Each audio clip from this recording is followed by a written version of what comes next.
ওমর রাদিয়াল্লাহু তাআলা আনহু এই কথা শোনার পর জমিনের ভিতর সিজদায় যাইয়া বলতে আছে, দয়ার মালিক আল্লাহ, তোমার আবু বকরের সমান আমি জীবনেও হইতে পারবো না।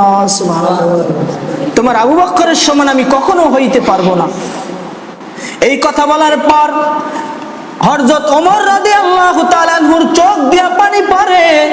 আর ওই লোক বলতে আছে, বলো না বাবা, তুমি তো সে না, তো সেই লোকটা কোথায়? বলে সেই লোকটা তো এমন জায়গায় চলে গিয়েছে আর কখনো আর ফিরে আসবে না। এমন জায়গায় চলে গেছে, সেই লোকটা ইন্তেকাল করছে আর আসবে না।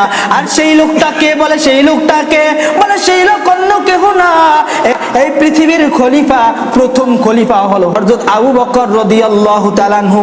এই কথা বলার শোনার পর ওই মুরব্বি, ওই লোকটা ছিল কাফের, সে মুসলমান ছিল না।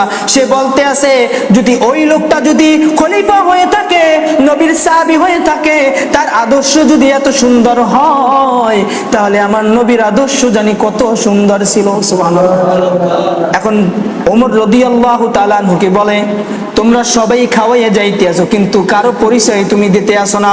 ও ভাই, তুমি কে? তোমার পরিচয়টা দাও। তখন ওমর রাদিয়াল্লাহু তাআলা আনহু বলে, আমি হইলাম বর্তমান খলিফা হযরত ওমর রাদিয়াল্লাহু তাআলা আনহু। ওই মুরব্বি ডাক দিয়ে বলে, ও ভাই, আমার একটা আশা ছিল, ও ওমর, আমার একটা আশা ছিল, আমি আবু বকরের হাতে হাত রেখে আমি কালিমা পড়ে মুসলমান হব, কিন্তু সেটা তো হইল না। তার পরিচয় আমাকে কখনো দিল না। আজকে যেহেতু তোমাকে পাইছি, তোমার হাত ধরে আমি কালিমা পড়ে মুসলমান হয়ে যাব। সুবহানাল্লাহ। হযরত ওমর রাদিয়াল্লাহু তাআলা আনহুর হাতের সাথে হাত রাখা ওই কাফেরটা তখন ইসলাম ধর্ম গ্রহণ করলো। হযরত ওমর রাদিয়াল্লাহু তাআলা আনহু এরকম ভাবে গোটা উম্মতবাসীকে জানিয়ে দিল যে আবু বকরের সমান জীবনও তোমরা হইতে পারবে না, আর আমরা জীবন আবু বকরের সমান হইতে পারবো না।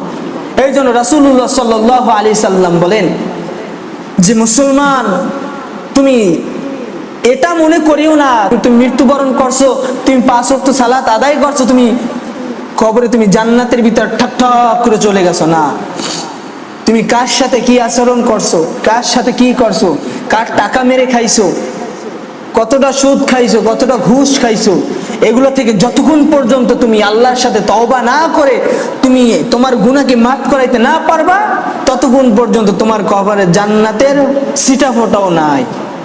এই জন্য আল্লাহর সাথে তওবা করতে হবে। আল্লাহর সাথে যখন তওবা করে নিজের গুনাহকে মাফ করতে পারবেন, তখনই আপনার জন্য জান্নাত থাকবে, তার আগে না। এই জন্য ভাই,